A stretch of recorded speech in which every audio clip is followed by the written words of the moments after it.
Hello everyone, তনয়ার পাকশালাতে সবাইকে স্বাগত জানাই।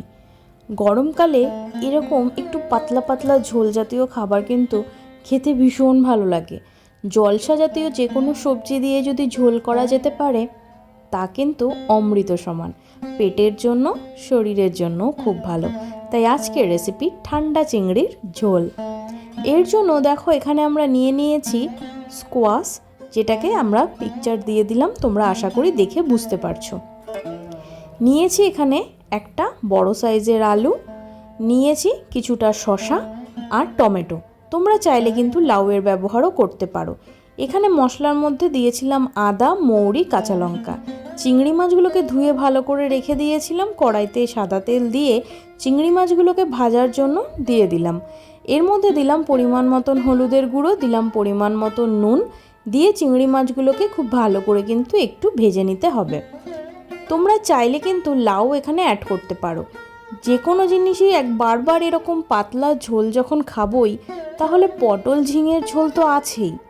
একবার এইভাবে বানিয়ে খেয়ে দেখো না, ভীষণ ভালো লাগে খেতে।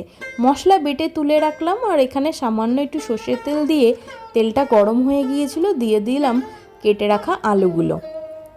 দিয়ে খুব ভালো করে কিন্তু একটু নাড়িয়ে চাড়িয়ে আমাদের এর মধ্যে দিতে হবে পরিমাণ মতন হলুদের গুঁড়ো, দেব পরিমাণ মতন নুন, দিয়ে ভালো করে নাড়িয়ে আবারও এটাকে কিন্তু একটু গোল্ডেন ব্রাউন কালার অবধি ভেজে নিতে হবে। দিলাম এখানে সেই স্কোয়াশগুলো, দিয়ে কিন্তু আবারও ভালো করে এটাকেও ভাজবো। লাস্টে অ্যাড করছি শসা। যেহেতু শসা খুব জলীয় জাতীয় খাবার, সেই জন্য একটু লাস্টে দিলাম, নইলে এর থেকে যখন জল ছাড়বে তখন কিন্তু আলু আর ওটাকেও ভাজতে আমরা পারবো না। মশলা বেটে রেখেছিলাম, তার মধ্যে দিলাম জিরের গুঁড়ো, ধনের গুঁড়ো। দেখো এখানে আমাদের সমস্ত সবজি কিন্তু খুব সুন্দর করে ভাজা হয়ে গিয়েছে, যেগুলোকে আমরা চিংড়ি মাছের মধ্যে তুলে রাখবো। তোমরা চাইলে কিন্তু মশলার সাথে একবারে যদি কষাতে চাও সেটা আলাদা করতে পারো, কোনো অসুবিধা নেই। কিন্তু এইভাবে ভেজে সবজি রেখে দিয়ে পরে ফোড়ন দিয়ে যদি করা যায়, তার স্বাদ কিন্তু ভীষণ ভালো আসে। তেল গরম হয়ে গিয়েছে, দিলাম একটা তেজপাতা আর 1 চামচ মতন গোটা জিরে। যখন খুব সুন্দর চড়বড় করে উঠবে, 2টো কাঁচা লঙ্কা ফোড়নে দেব। যখন এটাও খুব সুন্দর ভাজা হয়ে যাবে, দেব একটা বড় সাইজের টমেটো। এখানে টমেটোর দানা কিন্তু আমরা ইউজ করছি না।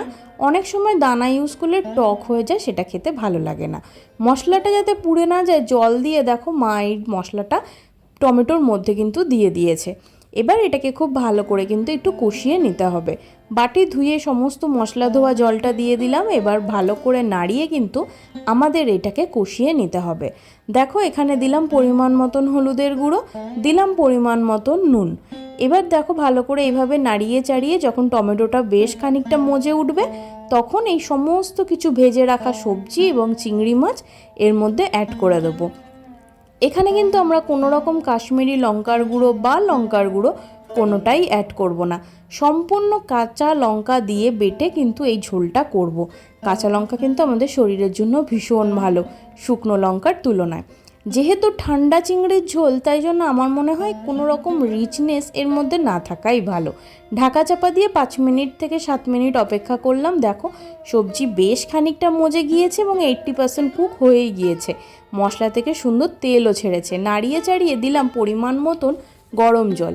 এখানে যেহেতু এটা ঠান্ডাই ঝোল, সেহেতু কিন্তু একটু জলের পরিমাণটা বেশিই থাকবে। একটু পাতলা ঝোল হলে কিন্তু বেশ ভালো লাগে, ভাত দিয়ে কিন্তু অসাধারণ লাগে। ঢাকা চাপা দিয়ে 10 মিনিট অপেক্ষা করলেই আমাদের কিন্তু এই রান্নাটা একদম রেডি। ফার্স্ট টাইম যারা চ্যানেলটা ভিজিট করছো, তাদের কাছে অনুরোধ রইল চ্যানেলটা সাবস্ক্রাইব করো, পাশে থাকা বেল আইকনটি প্রেস করো, যাতে নতুন নোটিফিকেশন তোমাদের সামনে চলে আসে। কমেন্ট সেকশন খোলা রইল, কমেন্ট করে জানাও যে তোমাদের এই ঠান্ডায় চিংড়ি ঝোল কেমন লাগলো। নামানোর আগে দিলাম সামান্য একটু চিনি, দেব একদম সামান্য একটুখানি ঘি আর গরম মশলা। তোমরা চাইলে কিন্তু এটাকেও স্কিপ করতে পারো। মৌরি আদার এই গন্ধটা না ভীষণ ভালো লাগে। গরমকালে এইরকম পাতলা জলসা জাতীয় সবজি দিয়ে ঝোল খেতে কার না ভালো লাগে।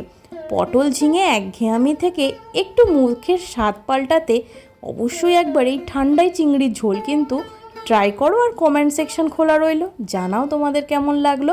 বন্ধু বান্ধব আত্মীয় স্বজন সবার সাথে শেয়ার করো, তাদেরকেও এই রেসিপিটি একবার খেয়ে জানাও যে তাদের কেমন লাগলো।